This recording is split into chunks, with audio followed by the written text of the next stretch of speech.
Hello, everyone, and welcome to episode 711 of Longbox Heroes, the Lamborghini of comic book podcasts. Joe and Todd here. Todd, hello. How are you? I'm doing great. Ready to get it all out there on this comic book podcast, Joe? Right. Ready to bare your soul, open it up, let everyone see everything, scars and all. Mm-hmm. Open and honest. That's the sort of show this is. I agree.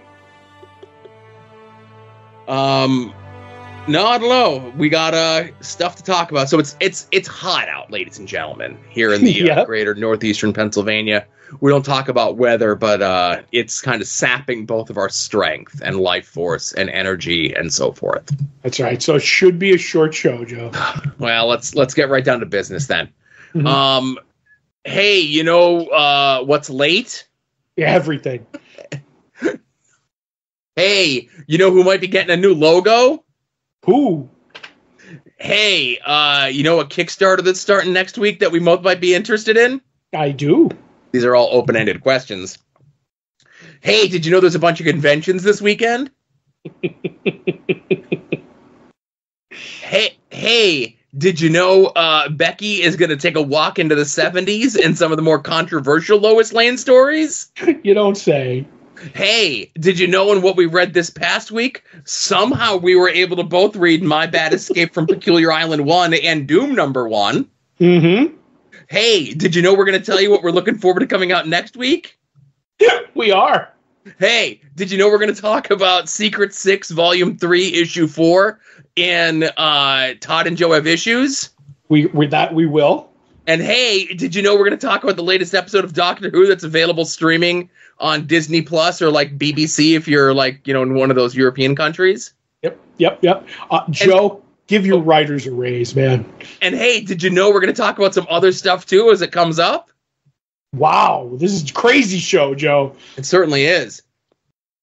So getting right down to business, I know this is no surprise to you, Todd, me, Joe, or any of the listeners.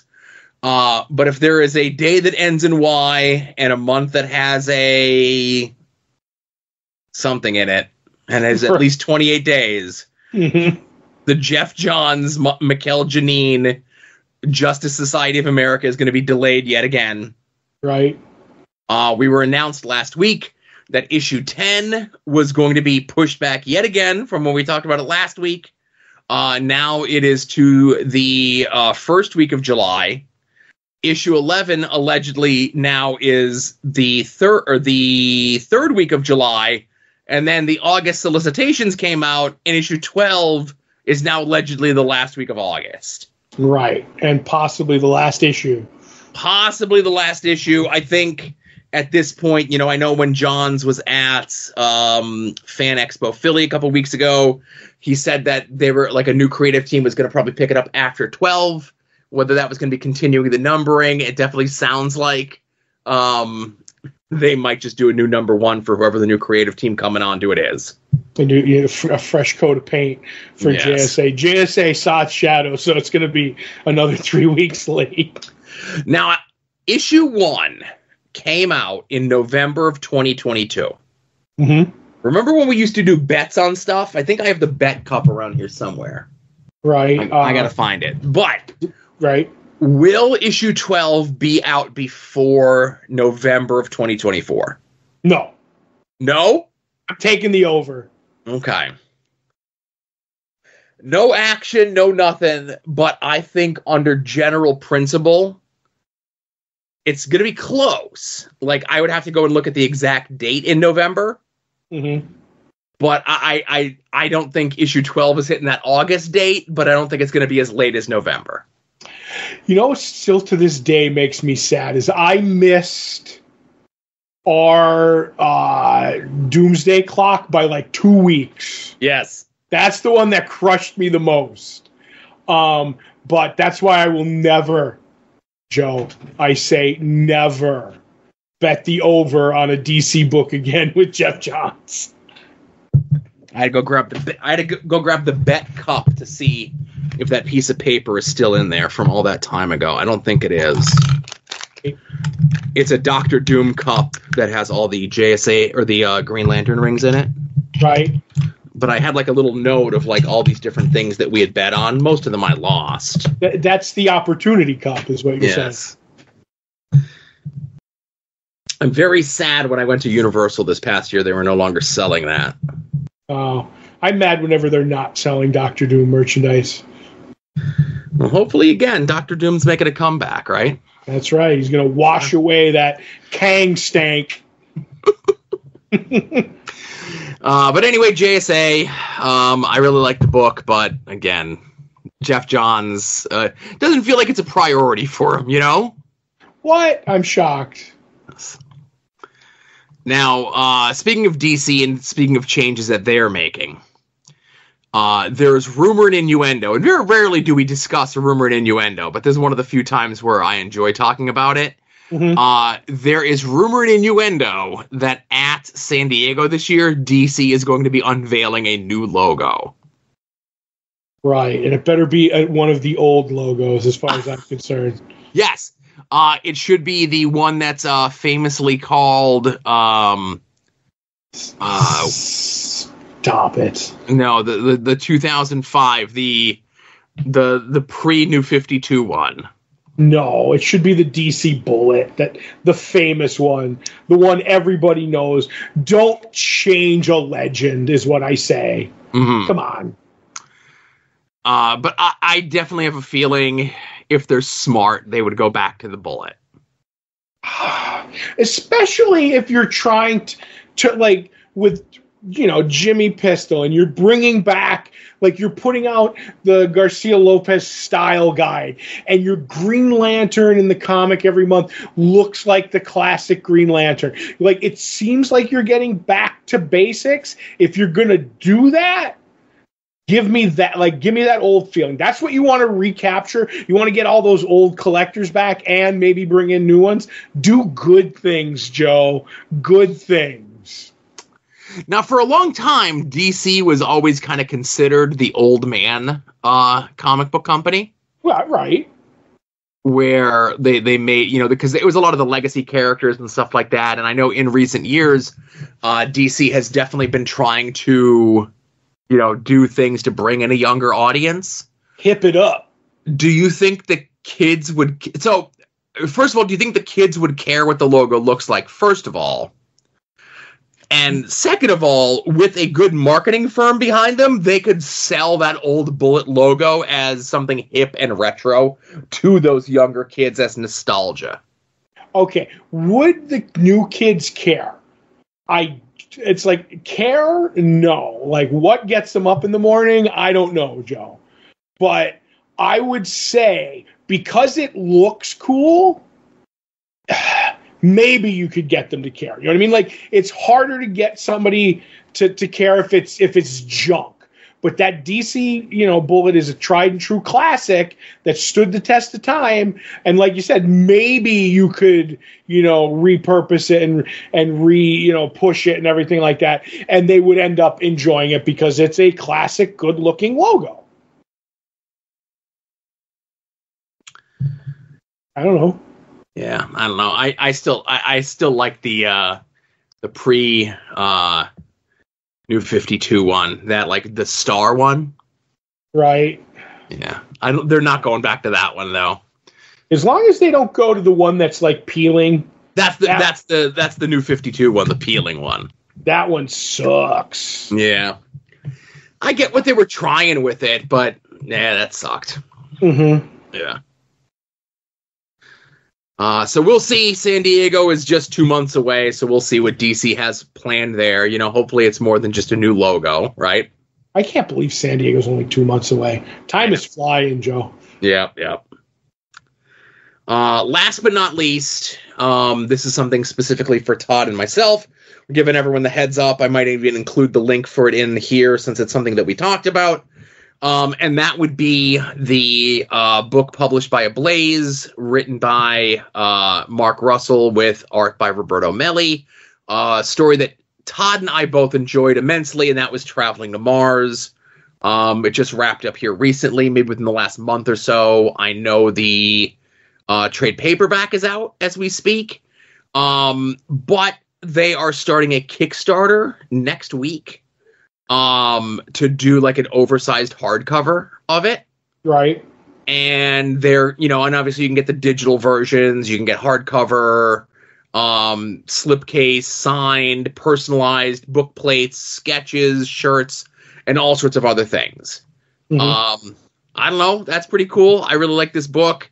I'm not much of a double dipper these days, but I'll definitely be looking at this, Yeah, this one interests me. I'll have to see what the tiers are and what I might be interested in. You know what I mean? And that will tell me what I'm going to do.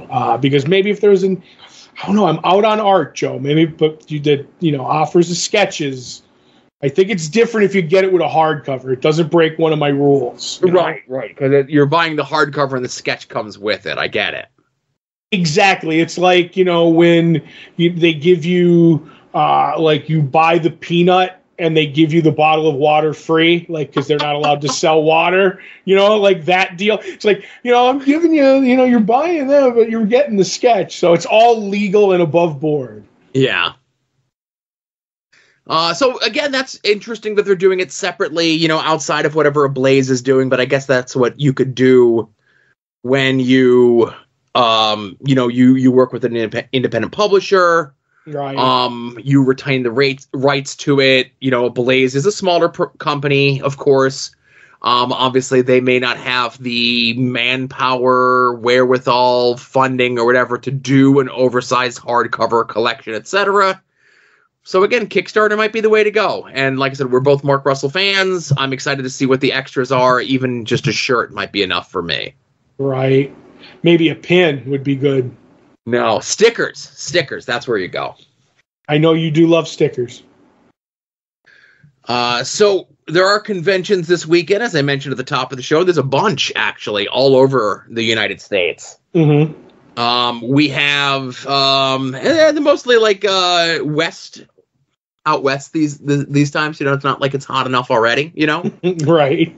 We have the Phoenix Fan Fusion in Phoenix, Arizona. More of a comic book show, straight up. Tons and tons of big name guests there. Derek Roberts, Doc Shaner, Greg Capullo, Kevin McGuire. But Donnie Cates is going to be there. A rare in public appearance from Donnie Cates. Hope Donnie Cates is doing well. I hope so too. Yeah. Comic Palooza in Houston. Chip Zdarsky, Ryan Otley, Stan Sakai, who doesn't do tons of conventions, is going to be there. That's interesting. On the media guest side, Todd's friend's wife, Rebecca Romaine, is going to be there. Right. Robert Englund is going to be there, of the Freddy Krueger fame. Oh, I know him. And in what has to be his first convention appearance, and if anyone would know, would be me, John Cena is doing an appearance at this convention.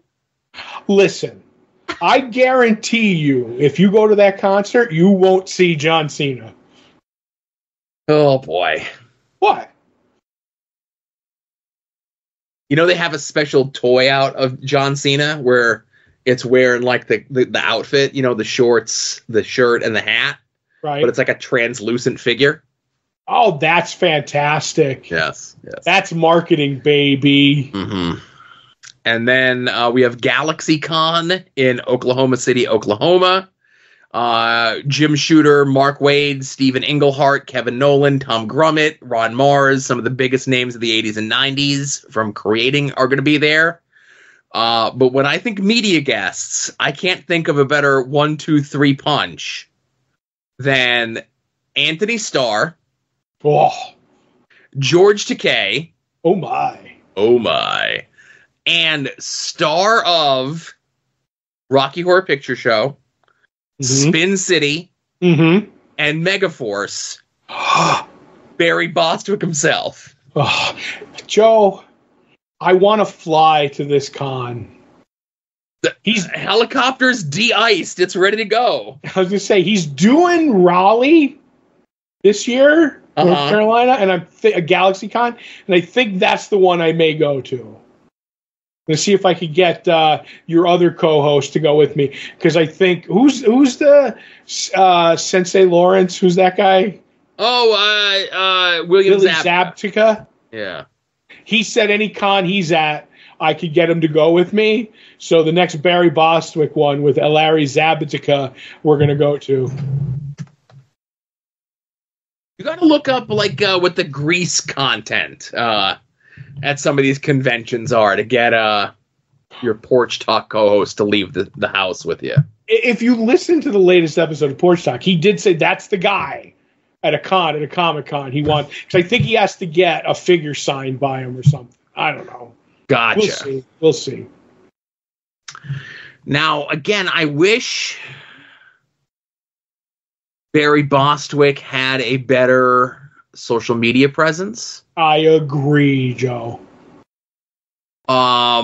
Because just as I'm looking at some of the later stuff that he, obviously the more recent stuff that he was promoting was for the documentary, right? Right. Yep. And I know primarily he does a lot of the Galaxy Cons, but he has last year's Galaxy Con stuff up on his Facebook page. Mm-hmm. But then, and again, I know you don't care about no Rocky Horror Picture Show stuff, but November, December of last year, he was all over New York doing Rocky Horror Picture Show stuff. Right. If I had known that. Right. I could have maybe even suckered you into going. You could have. I'm hoping with the documentary being finished this year that they put the push on, and maybe he'll do New York Comic-Con, Oh, okay, we're talking, Todd. Mm-hmm. BarryBostwick.com. As I'm looking at this here, October 29th. Right. Miller Theater, Philadelphia. He's doing a Rocky Horror Picture Show thing there in Philly on October 29th. Mm-hmm.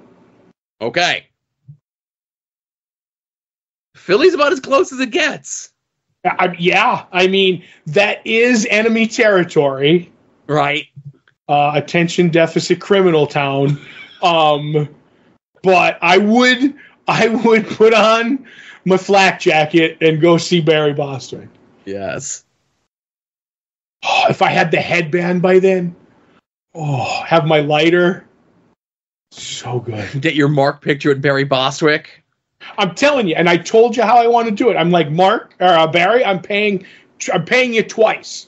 One picture where we kiss the thumb, and then one picture where we hold it out. And that, what's your going rate for a picture, Bear? I can call him Bear. We're tight. And he goes $40. Here's 80. Here is 80. Let's do this. Let's light this candle.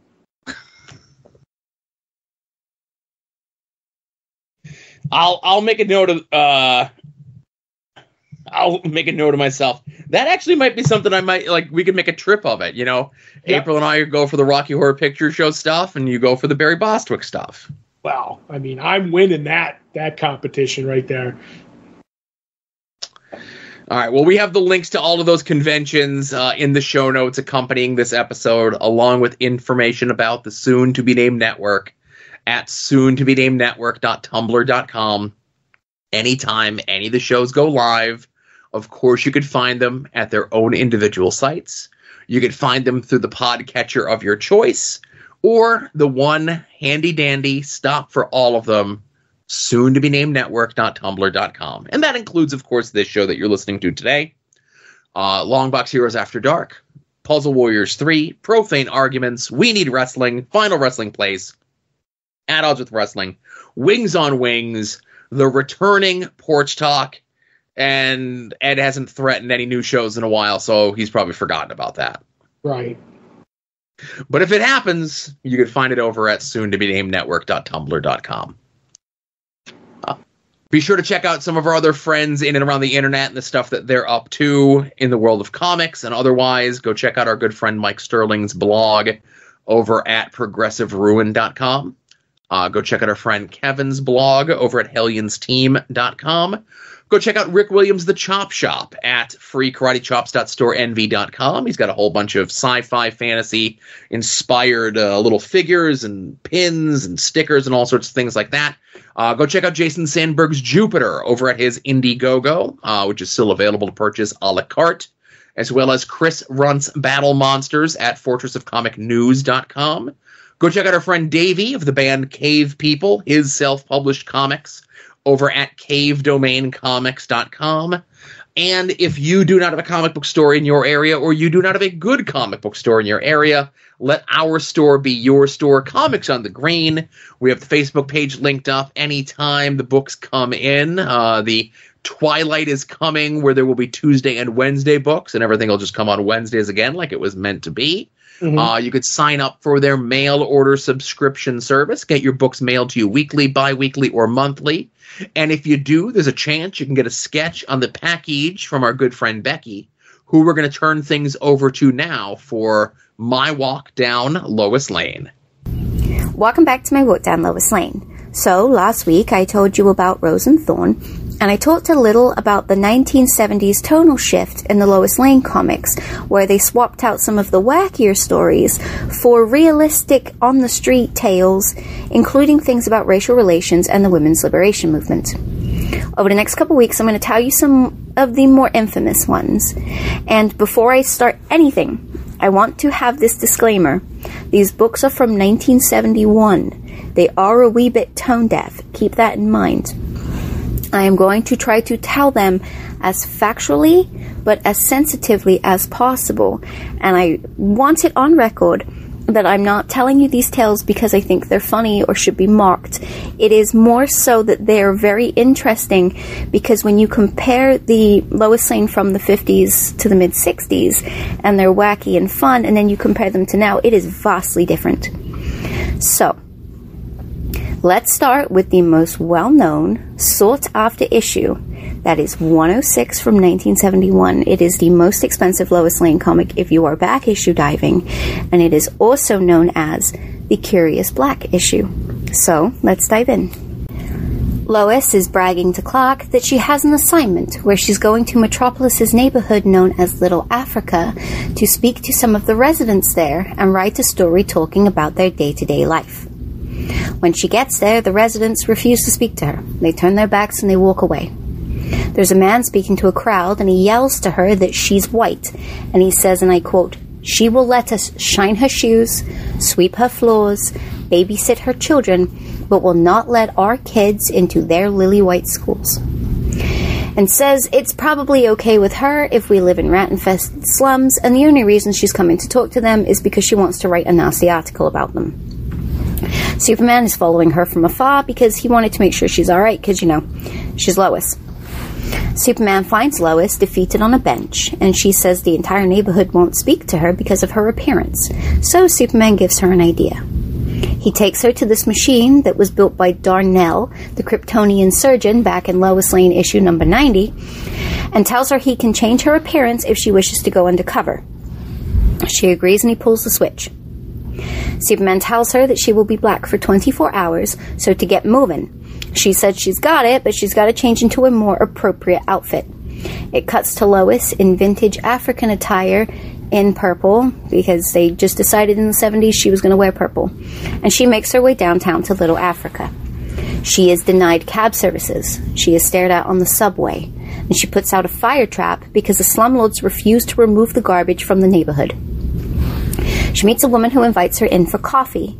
Lois sees that this woman's apartment is falling apart. It has rats.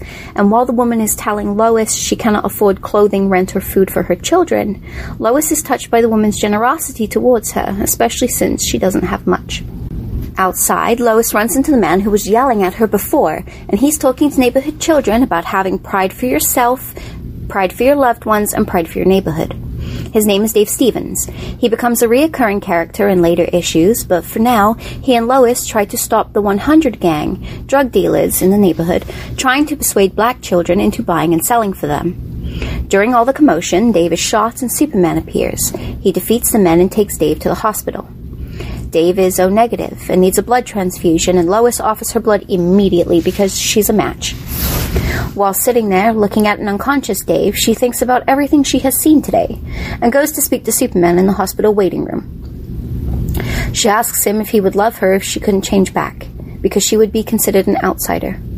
He said she's nuts for even asking him that, considering he's an alien with superpowers, and he cares more about her being in harm's way than what she looks like. While talking, Lois changes back, and a nurse comes in and says Dave would like to thank her. Lois is worried because now she's white again, and he didn't like her before, and she was worried he would be angry that she's the one who gave blood. But the issue ends with him spotting her, smiling, and taking her hand in gratitude. This issue was a hit. I read many positive letters afterwards talking about how this did a good job of showcasing the plight of the black community in cities.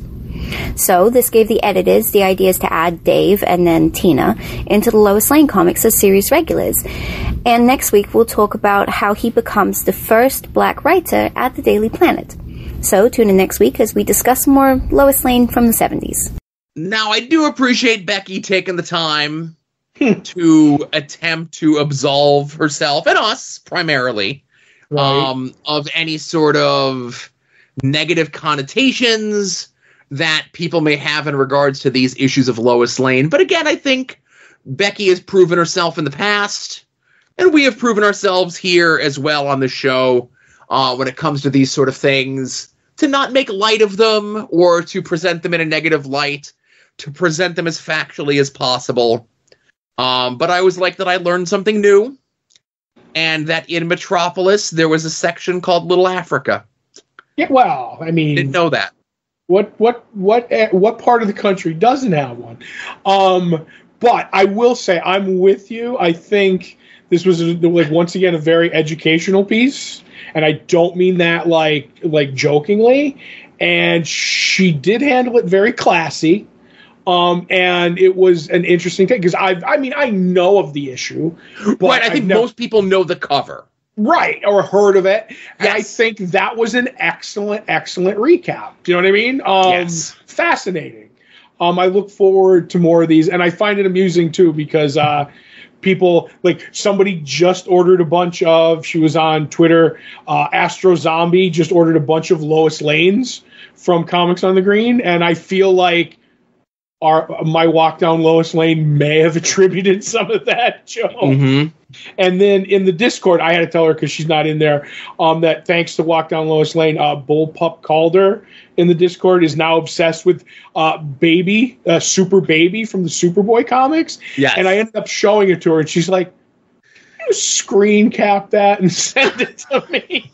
So, I would not be surprised if we get any if Super Baby shows up on Lois Lane. You know what I mean? Right. And this is Beckie's segment. You know, she's talked about other romance comics before, and sometimes she just gets the inspiration to talk about whatever it is. And, you know, that's what these segments are, and that's why I love them. And, you know, we appreciate her taking the time out of her day to research and record and everything else like that. This is just a passion of hers that we're giving her an outlet and a voice to, and we're glad you, the listeners, enjoy it as well.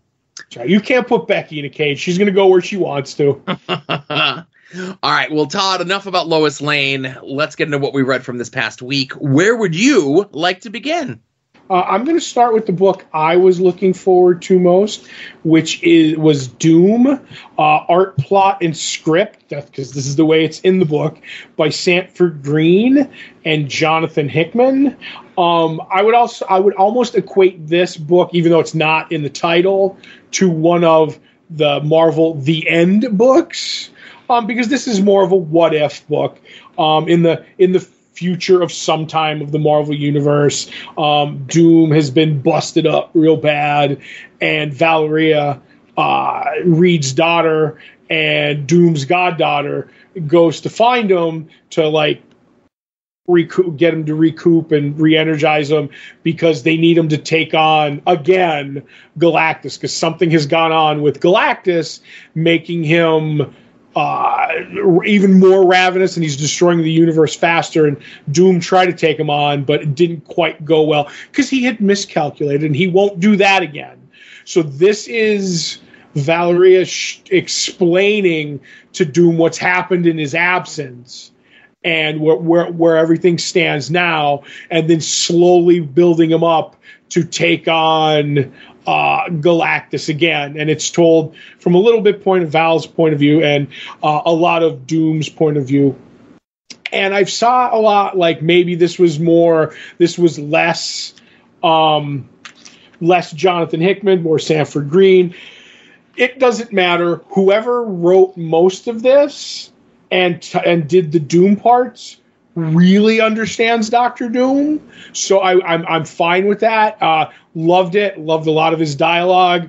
Liked the story. I will say the ending is a little ambiguous for my tastes, but all around, anytime someone gives me good Doctor Doom, I'm there to take it all in. So I really enjoyed this issue.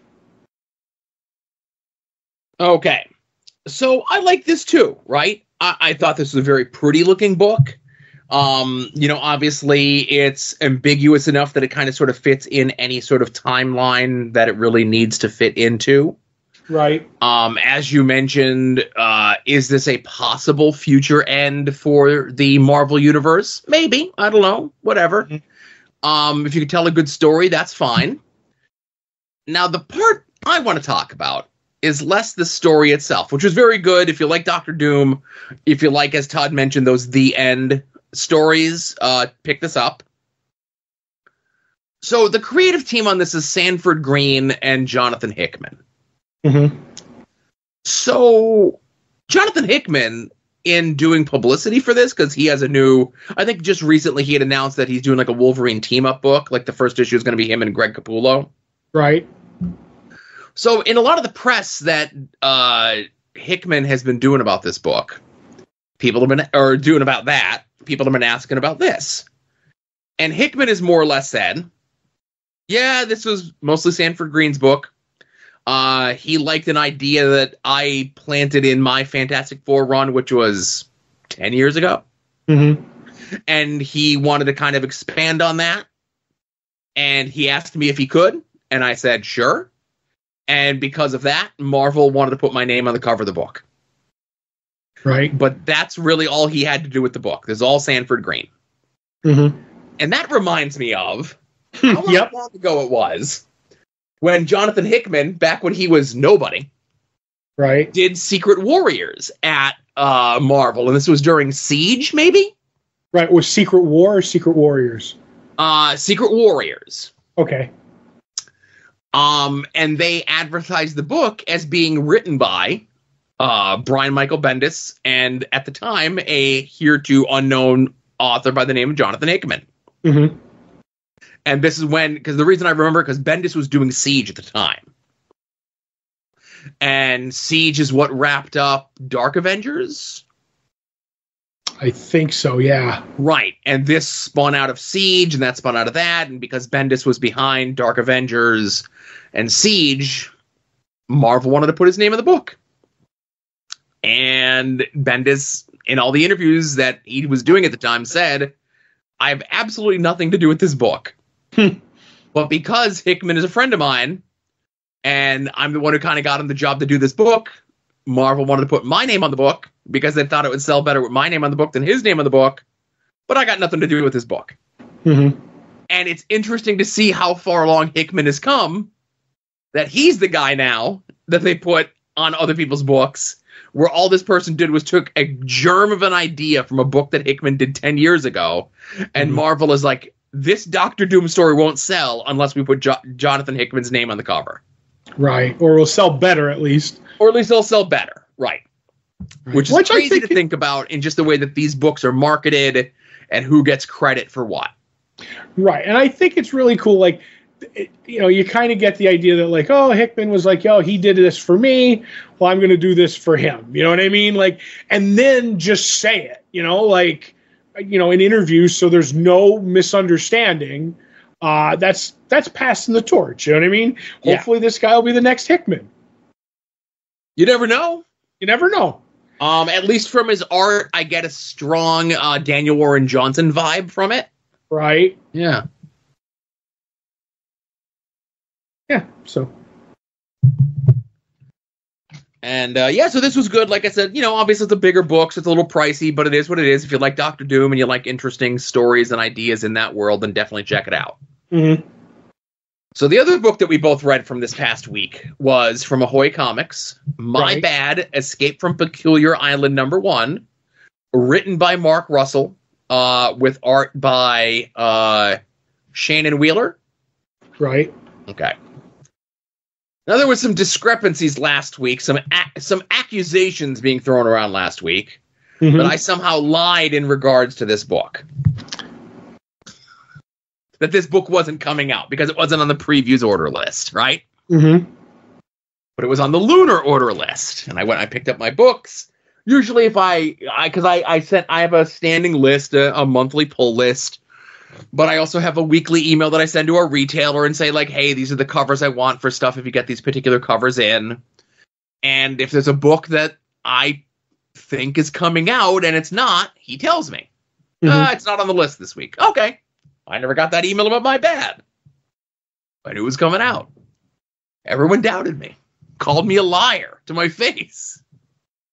And what he had said, our retailer said, when it comes to these books, indie books mostly, that do the split distributing with Diamond and Lunar, just as an example, he will do whatever one does first, because usually Lunar will be, if it's something that ships both from Lunar and Diamond, usually Lunar will get it a week beforehand just for whatever reason. Right. He will do the subscription people, the people that have it on their pull list from Lunar, so it's out the week that it comes out. Mm-hmm. And then whatever the rest of his standing order is, he'll do from Diamond. Right. He'll split the order. Mm-hmm. Right. And we were even talking about, friend of the show, Kyle Stark's Karate Prom, which came out from Penguin Random House, I think 2 weeks ago. Right. And it still does not have a ship date on Diamond's site. Mm-hmm. But if you did it through Penguin Random House bookstores, you already have it. But anyway, just wanted to get that out of the way. I'll redeem myself from the lies and accusations hurled at me. It was only a little bit of slander. It's only a small amount. Yes. But that being said, this was essentially 3 stories being told. Mm-hmm. The first story kind of sort of stands on its own. It mentions stories 2 and stories 3. Story 2 is what's on the cover of the book in regards to Peculiar Island. And then story 3 is to set up the thing that happens at the end of story 2. You got all that? Yes. So our hero, our Batman analog, the Chandelier, how he's in debt to the IRS for $80 million is a story you'll have to read for yourself, along with the way that the IRS is going to make their money back in licensing the Chandelier's likeness. Mm-hmm. But because of that, the League of Regional Heroes, who do meet every year at the second best Western hotel, are planning on elevating one of the regional heroes to a national hero. And the man that's going to try for that is Captain Ohio. Now, I know we have a lot of Ohio listeners to the shows from the soon-to-be-named network, this show as well. Right. I have to think... I know Mark Russell is mostly a Pacific Northwest guy. Mm-hmm. I have to have a feeling he's had some experiences in Ohio. Okay. That kind of shaped his way and feelings in regards to the loving way that Captain Ohio looks at Ohio and Cuyahoga County and the glow and the river and everything else like that. And maybe not the same way that the rest of the world looks at it if you're a local to Ohio, right? Right. A lot of Ohio defamers in the Discord too, Joe. Oh, yes. Yes. Mm-hmm. There's a fun bit in there where he goes and he stops a bunch of what seem to be on the surface Nazis, right? Right. And that was a fun bit. So our other 2 stories, of course, is setting up who were kind of sort of the protagonists. It was the main villain of everything, which was Emperor King. Right. And he, along with Rush Hour, who's the greatest traffic superhero of all time, they are off to Peculiar Island. Emperor King seems shifty. What? Like there's something going on. He had to go and have a meeting with his sick aunt. And his sick aunt ended up being Professor Octopus, and we learn how he became a professor, and what Emperor King's plan was so that he could become the governor of Peculiar Island and become Governor Emperor King. Right. I love this book so much. It is so much fun. It is so stupid in a good way. Yes. It's stupid. It's essentially, what if the Giffen DeMatteis Justice League was just all gags? Yep. And no redeeming qualities, no gut punch, no heart, no soul, no nothing. Just gag upon gag, sending up every aspect of superheroes and everything else that superheroes touch. Right. I will say, if there was going to be a comic universe that I could see Mark Pirro directing, it's the My Bad World show. Either Mark Pirro or Neil Breen. That's what we get. I'm going to have to ask you about that later.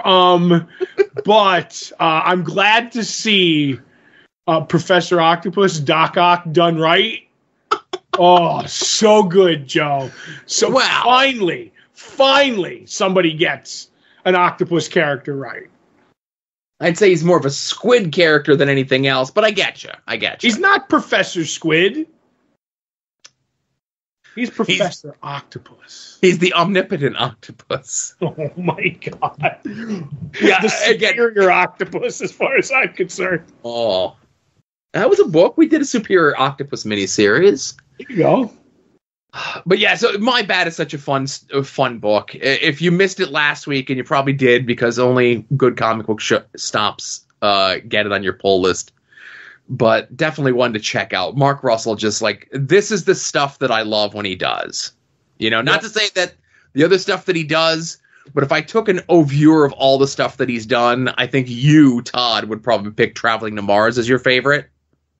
I think that's the best he's ever done, but this might be the most fun he's ever done. Yeah, and a lot of times, if I'm in a mood and I need it to be uplifted, I'm reading these. Mm-hmm. I ain't being uplifted reading Traveling to Mars. What?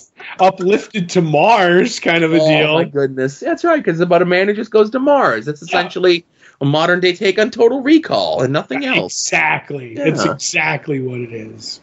But I will say I look forward to all the Captain Ohio tattoos, Joe. Well, again, I can only speculate. I do hope that Captain Ohio gets his wish and he becomes a national hero. That's right. I mean, who wouldn't love Ohio being, the center of America? It is almost, isn't it? Ohio needs a win. I'll just say that. That's right. They can't be in the center because they're still in the Eastern time zone. They're not even in the Central time zone. Oh, well, they'll, all of America is Ohio as far as Captain Ohio is concerned. So that's what we read from this past week. Let's get into what we're looking forward to coming out this week, huh? If you head over to longboxheroes.com every Tuesday around noon Eastern time, we put up the poll post, which is a link to all the books that are coming out this week. Whether you get your books in print, whether you get them digitally, whether you get them sent to your home, be forewarned, be forearmed, know what's coming out this week. Todd and I attempt to guess what the other is most looking forward to coming out. We are currently tied at 15 correct guesses each. And I'm looking at your list, Todd. I'm stroking my chin. Mm-hmm. I'm trying to remember from the last couple weeks. Trying to use deductive reasoning when looking at all this. Right. And I'm going to guess the book that you're most looking forward to coming out this week would be Nightwing 114. It is Nightwing 114. As a rib, I was going to put My Bad Peculiar Island on the list. Ah, yes. Because it did come out this week, too. As well, but we go by the original date. Right. Nightwing it is. And I'm looking over your list. And is that also the book you're looking forward to most? It is. Still tied. Right. No movement on the board, but we talked about it last week, or last month when 113/300 came out, kind of setting everything up, maybe for new readers, not the folks that have been on this book for the better part of the last 4.5-5 years. And I'm looking forward to things picking up in issue 114 and us getting into the meat of things. They're teasing it as the last Tom Taylor, Bruno Redondo Nightwing story. I think they're playing with our hearts. How about that? I'll say this. I think it might be the last Tom Taylor and Bruno Redondo story. Gotcha. You see what I'm saying there? Yep. Mm-hmm. Maybe not the last Tom Taylor story. B. Yeah. So while you're over at longboxheroes.com, of course, be sure to check out past episodes of this show, past episodes of Longbox Heroes After Dark, and our current ongoing reread of Gail Simone's Secret Six and Todd and Joe Have Issues. We are currently on issue 4 of what is classified as volume 3 of Secret Six. This is the ongoing series that runs for just a hair over 3 years. And when we were reading this all the way back when, this was, year in and year for the 3 years that it was running, this was our favorite book of the year. So it feels great to revisit it here again. Yep. So as we left last issue, Tarantula informs the members of the Six that the card that Junior is looking for is from Neron, who is the DC Universe version of Mephisto, the devil. It is essentially a get-out-of-hell-free card. Mm-hmm. And obviously the reason that everyone wants it is because if you believe in that sort of thing, maybe it will actually get you out of hell for free. And Tarantula makes the case that Junior, of all the horrible things that Junior has done, whether it be perceived or believed or rumored or innuendoed or whatever, it's enough that Junior believes it'll work. Mm-hmm. So that's enough for Junior to come after you, even so much so that he doubles the $10 million price on all the members of the Six's head, with the caveat that they have to be extra tortured when they showed up. We get a bit of Junior going to confession, as he and his cronies draw ever closer and closer to getting their hands on the card. And as beautiful as Nicola Scott's art is, the scene of Junior coming through the divider, the separator, what's that thing that's called between you and the priest when you go to confession? It's been a long time. I think it's the sin catcher. I don't know. I've never been in confessional. You're missing out, man. Getting it all off my chest. But anyway. But the drawing that she does of Junior coming through that to get the priest is one of the most horrifying images that I've ever seen. I'll say it's up there. If it's not the most horrifying image, it's the calm one right before it where you can get a better look at the face with apparently stitches and bad teeth also. They're both bad, Joe. The calm before the storm, then the storm. Ugh. So I will say this, of course, a lot of this issue is the effect that just being in possession of the card is having on the Six, and the infighting and the everything else that, this tenuous group has. They end up getting to Las Vegas, which is their destination with Tarantula. This is where we get a full, I think, this, like last time was if we were doing these sort of appearances. Last month would have been, what do they say, the first panel appearance of Jeanette, and this was cameo. Yeah, that was a cameo, and then this is the first full appearance of Jeanette. Yeah, but she hasn't appeared on a cover yet, so give it time. First cover, yes. And, we get a little bit of her backstory, what Catman knows about her and so forth. And again, I think this is a wholly created character for this book. I don't think Jeanette had been in anything else before. You're right. I do believe this is the first couple of appearances, we won't get into that, of Jeanette by Gail Simone. So. Right. But the stuff that sticks out the most in this issue and so the issue ends with all the villains yet again showing up, cornering the Six. Cheshire has shown up, and she has poisoned the meal that they all just ate. Mm-hmm. And all the members of the Six are like frothing and foaming at the mouth. But the only one who is unaccounted for is Bane. Bane, who went to go get some wounds patched up at the the local medical facility here. Mm-hmm. And waiting in the local medical facility was Junior and his goons. Right. So Junior's here. Bane is being indisposed. And again, they're getting over how big of a threat Junior is that Junior was not only able to get the drop on Bane, but also kind of like whoop Bane's butt. Right. But the main thing for me is the very first issue where Bane is introduced as part of the group, and he says to no one in particular that Scandal's problem is that she needs structure in her life. She doesn't need a man in her life. She needs a father in her life. Mm-hmm. And he's been kind of, it's been creepy. Well, it's starting to work.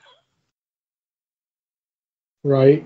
And that's everything. Like, that's everything that I got for this issue. Like, the fact that it's starting to work, and I know where, like, having read this before and knowing where this all goes, I forgot that it starts working this early. Yep. And I don't want you to think, the listener, think like, oh, it's like some sort of evil scheme by Bane. But because they're all such strong personalities, like, the fact that, like, Bane, who, in the parlance of these books is a badass, and Scandal, who in the parlance of these books is also a badass, and the fact that Bane, who I don't think is like that much older than her, right, is talking to her like, no, we have this ice cream truck that he stole. You get one ice cream, and that's all you're allowed. I did get you your favorite flavor though, and when she's looking for rest or whatever it is, he says you can rest your head on my lap. And she does, and as she does, he says, "You have nothing to worry about in your dreams here." And that's great line, man. Yeah, like I'm misquoting it, but you get what I'm saying. Mm-hmm. There's a lot of good stuff that happens, character development with these characters, Bane and Scandal, in this issue. And as a matter of fact, there was an X by Gail today as we record this, and she tweeted out, "I like some villains to remain unredeemed in comics." And somebody answered her, "I like Bane unredeemed." And she writes back, like she quote tweets that, "I like Bane unredeemed." She's like, "My Bane was always unredeemed. He just had a code and a softness for one person." And I'm like, that's a great, like as we're doing this, that's like the perfect time to tweet that. You know what I mean? Mm-hmm. So, but I'm with you. I totally do it. The one thing that I would add is I do like, not Bane-wise, but the card. Like, it's already, like, they have it and they figure out what it was at the end of the issue, last issue. And this issue, it's like, bam, here we go. And they're talking amongst each other, and Deadshot's like, "Catman," I'm like, "What are you doing?" He's like, "I'm racking up my kills in my head like all of you guys. Like, let's stop pretending." And then Scandal's like, "Pshaw." And he's like, "Really? You have no interest? Where's your girlfriend? How many people did she kill?" And he's stirring the pot. And it's like, already, like, we're not the strongest group, like, tethered, but it's showing that, all you need is a hint of belief in this card, and you're going to want it. And it's already pulling at the seams of the Secret Six. And we're 4 issues in. So should be a fun ride. Yeah. So yeah, that's what I got for this issue. I think does the arc flip at 5 or 6? I forget. I think this is one of the rare ones because I was looking ahead a little bit. I didn't want to jump too much. I think this is one of the thicker trades. I think this whole story is 8 issues, to tell you the truth. Mm-hmm. The card. So, but we'll see as we go.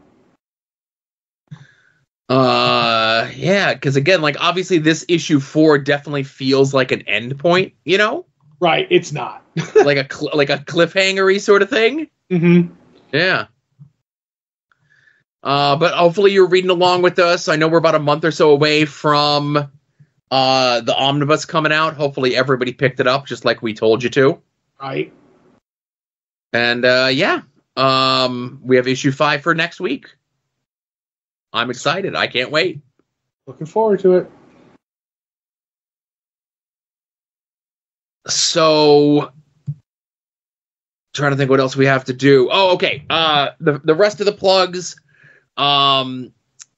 Get a shirt, a pin, a sticker. Shoot me an email. I'll help you out. We'll figure it out. We'll do something together. All of us will do something together for a T-shirt or a pin or a sticker. Mm-hmm. Speaking of T-shirts and other accoutrements, the TeePublic sale is going on as we speak. 35% off all this week. Get designs inspired by this show, Longbox Heroes After Dark, soon to be named Network, Add-ons with Wrestling, Final Wrestling Place, and so forth. Like I said, 35% off all this week until Sunday for Memorial Day. That's the sale going on here. But of course, the best and greatest way that you could support us, the show, would be by signing up for the Patreon at patreon.com/longboxheroes. For as little as $1 a month, you're going to get 2 bonus shows every month from Todd and myself. One being Comic Book Oddities, where we look at some of the lesser known, maybe maligned, maybe TV pilots, maybe failed TV pilots, maybe, pre-Marvel Cinematic Universe stuff. We just came off recording Man-Thing this past weekend. Mm-hmm. And padding out the list for at least another year plus after this. Right. We already had about 3 years planned out. We called the Audible back in February to watch Madam Web.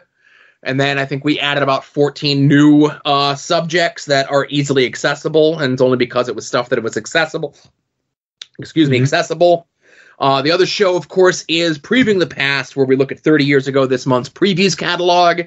May 1994 is up there for everyone, and we also discussed in the most recent Patreon episode whether that period of time for 3 years plus where Marvel just isn't in the regular Diamonds previews catalog. Maybe we figured out that one too. Right. Maybe we've extended all the Patreon shows. Yes. Mm-hmm. So Todd's got to be with us at least until 2027, at least, until I start getting more of those previous catalogs. Right. And of course, $5 a month is going to get you those 2 shows 2 weeks before everyone else. It's going to get you Longbox Heroes After Dark 2 days before everyone else. So you can listen to these shows in the correct listening order. And no matter what level you are in at the Patreon, you're going to get those full scans of those previews catalogs that we talk about on Previewing the Past.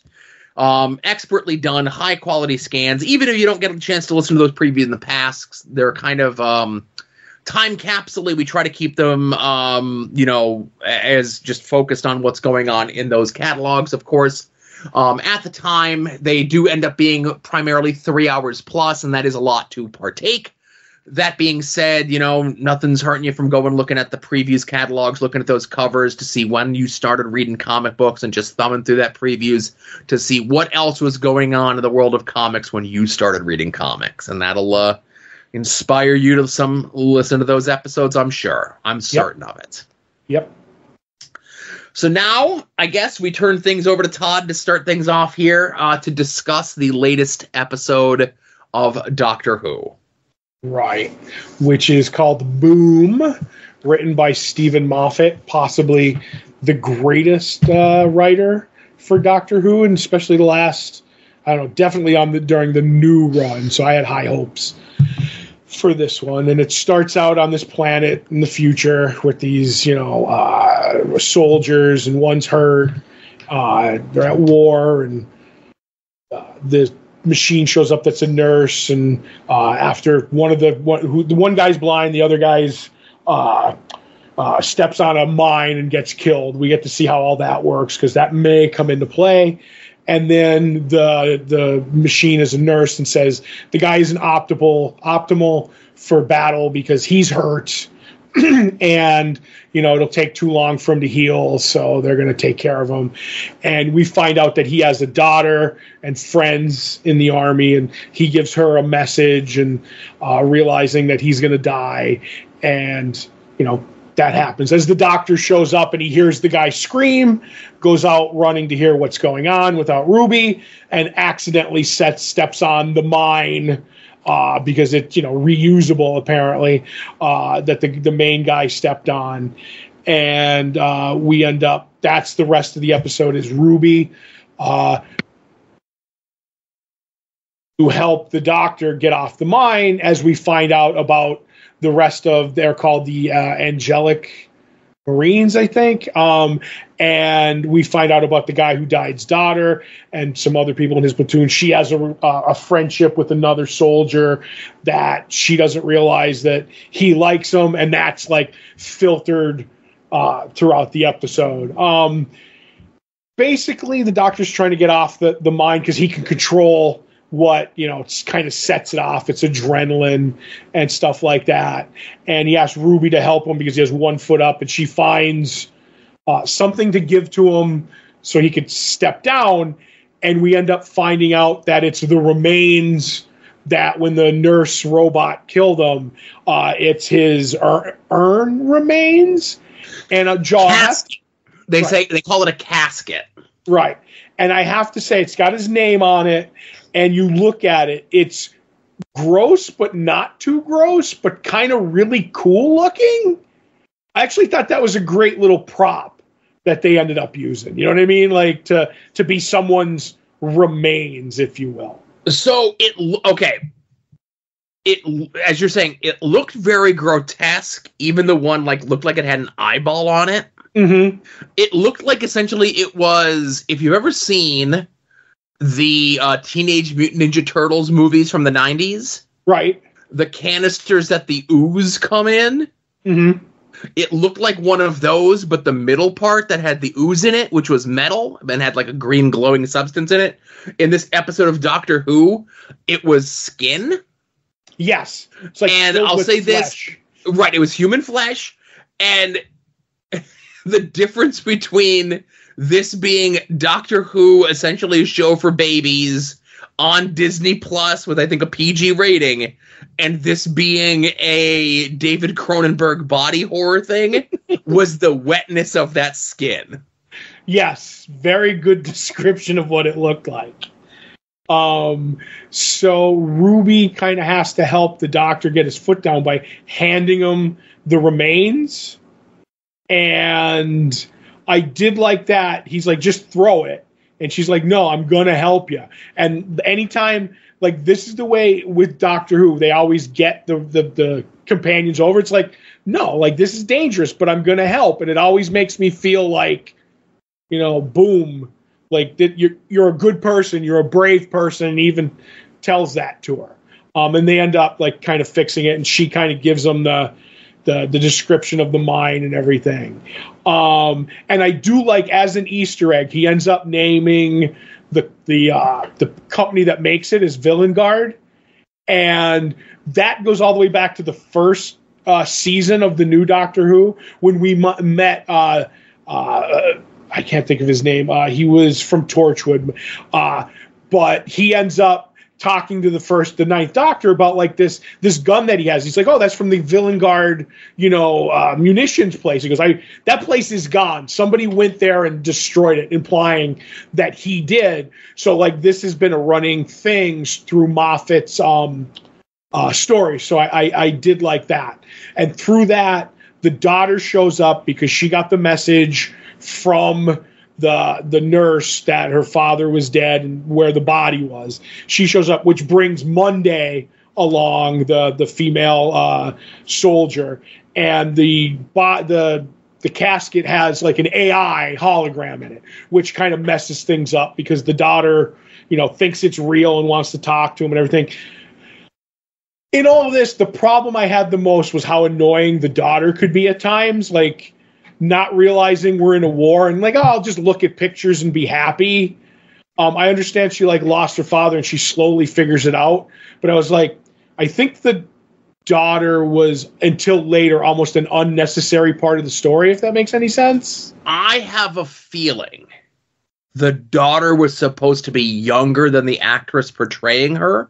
Right. But the problem is most young actors are terrible. Mm-hmm. And they needed to have a good actor to carry the weight of what that role would be by the end of the episode. Right. So, again, I think I just the way, like the parts that you're talking about, I think either she was supposed to be immature or she was supposed to be younger than the actress portraying her or whatever it was. all of that being said, yeah, I'm with you. Right. So, Monday, who's the one female soldier, shows up, and she's realized that he has the kid's father's remains, and they're trying to get it back, and she's going to kill him. And because of the mind works on whatever, he's able to control his adrenaline and keep it down. And I do like the bit with the green line where when it fills, it goes off, so the tension would build and we could fill in the light. I was like, that's a really good bit.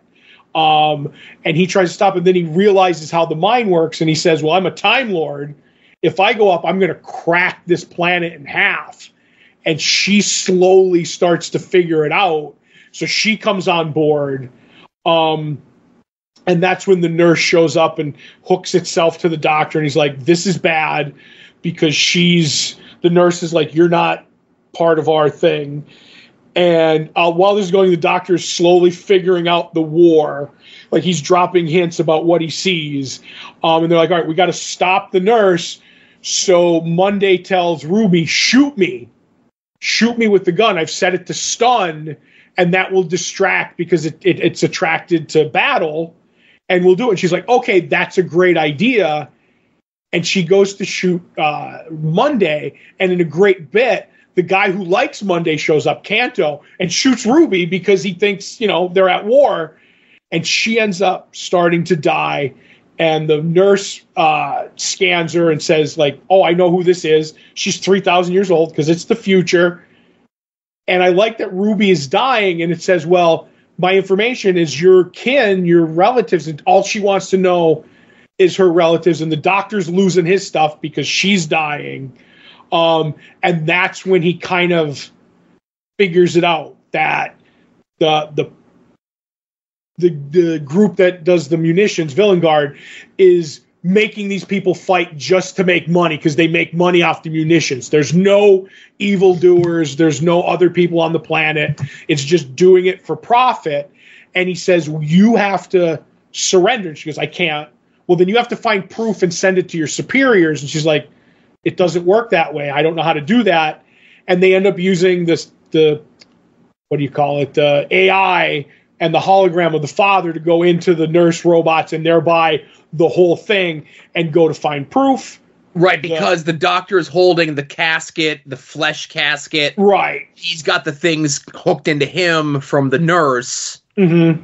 He can go and transfer that essence of the AI of the guy who died. Right. You did mention, of course, the reason that not only is the time ticking, but when they do the scan of the doctor, they see that because he's not a normal human, if the mind goes off, it's not going to be a normal disintegration like we saw before. It's going to take out half the planet. Right. It's going to crack the planet in half. Yeah. And so that's what brings Monday on board. You know what I mean? Yeah, She's and that's the one thing with the daughter. It makes the AI, he's like, listen, you're a father, protect your daughter. And that kind of cracks the AI, and he goes in to save her. And in doing it, there's a firewall and everything. And I do like the bits. There's a little bit of where the angelic Marines are doing it on faith. And he's like, well, this is all fake. And she's like, well, prove it. And he's like, now you're not going to do faith.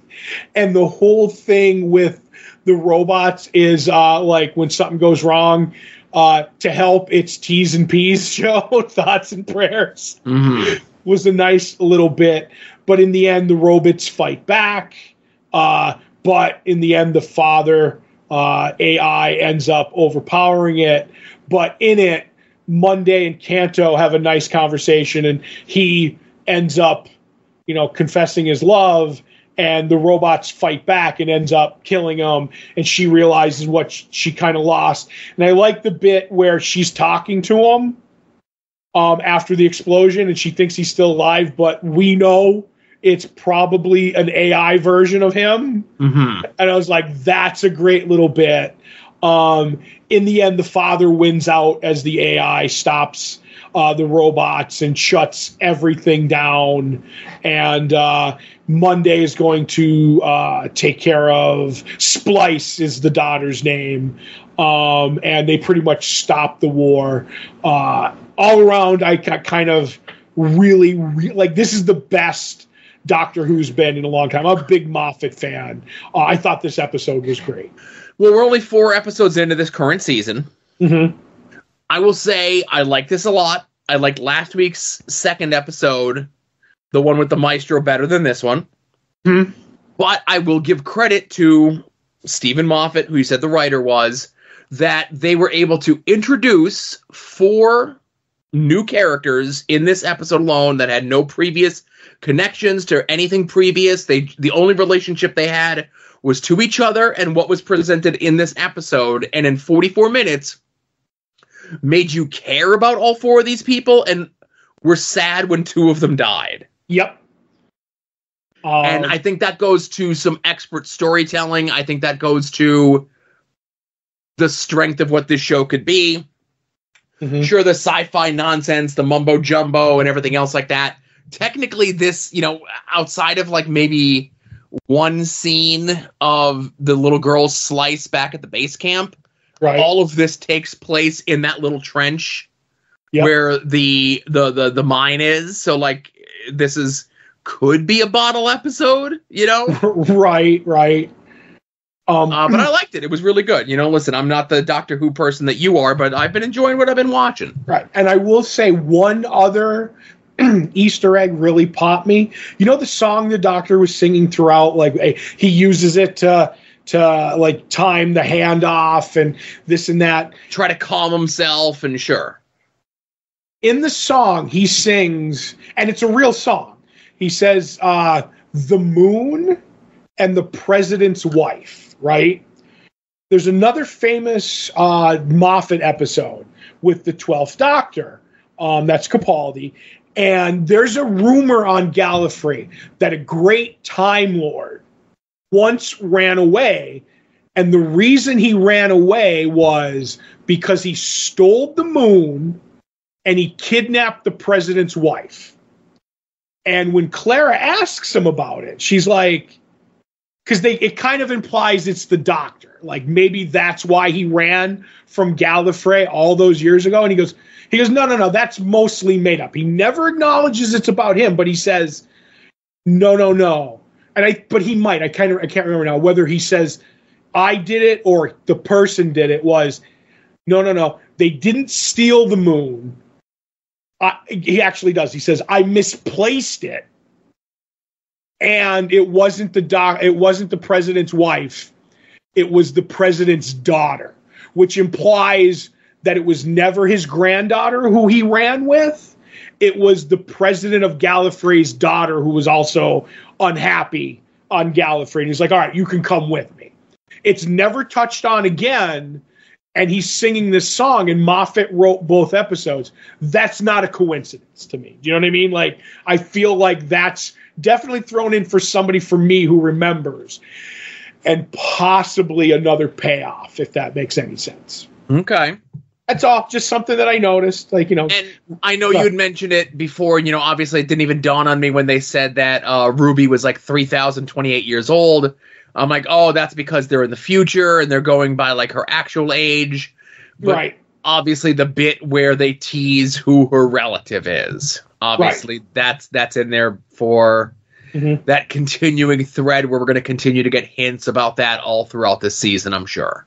Right, and we had the Doctor sing, so we had another musical part of this episode. Yes. And then the whole thing with the father saves the daughter. It's about parents and family. It's like, I'm a fan of the show and I like it, but I'm like, all right, maybe we could dial it back a smidge, with the hammer. Like, I'm not going to, because I'm having a lot of fun. And then once again, obviously, the nurse in the machines is the lady who's been reoccurring in all the episodes. Oh, okay. I didn't know that. Yes. That's the same actress who, Susan Twist, I believe, is her real name as her actress name. That's the same person. So she's in this episode too. Interesting. Yep. Look at you, Detective Doctor Who. Yep. I put my detective scarf on. Yeah. Oh my goodness. All right. Well, hopefully you've been enjoying Doctor Who along with us as well. You know, if if you're a stick in the mud like I used to be when it comes to Doctor Who, I hope you're giving it a try, at least for this season. You know, I assume most people have Disney Plus or whatever. You know. Last question, because it didn't dawn on me. With your wife away, she didn't get to watch any episodes, right? No, we haven't. Like I said, you know, we didn't have much time today beforehand to watch it. Yeah, I don't know if she's going to get a chance to watch this. Though? No. I think it's going to be one of those things where, like, we'll probably end up watching it again eventually when the season's over, when we have time to sit down and watch it. But we just haven't had time over the last 2 weeks to sit down and watch it together. No, that's fair, good. But you know how sometimes when time away from it makes it, I'll never get back to it. You know what I mean? No, because she was asking about it after we watched the ones earlier this year when it was starting, and it just so happened that it started back up when we didn't have time to watch it together. Again, it'll come back around eventually, maybe. I don't know. We'll see. I'll let you know. I'm really looking forward to when she meets Maestro. So. But anyway. Absolutely. All right. Well, everyone, thank you very much for listening. This was episode 711 of Longbox Heroes. For Todd, this is Joe saying, see you all here next week. Remember, be a faucet, not a drain.